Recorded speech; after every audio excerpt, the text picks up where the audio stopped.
எங்கள் வீட்டில் இன்னைக்கு கெண்டை மீன் வறுவல் வாங்க போயிருக்கோம். அதுக்கு என்னெல்லாம் போடலான்னு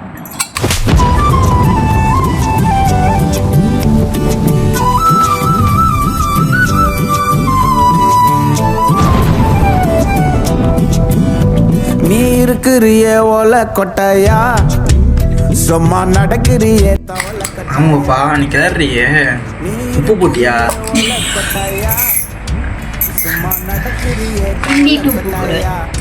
சமாளிக்கிற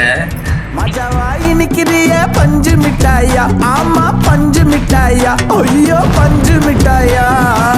மஜாவாய் நிக்கிறிய பஞ்சு மிட்டாயா ஆமா பஞ்சு மிட்டாயா ஐயோ பஞ்சு மிட்டாயா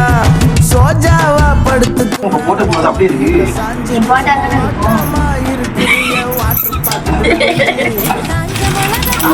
நான் இருக்கிறேன்னு காஞ்சி என் மனசு ஒசுப்பு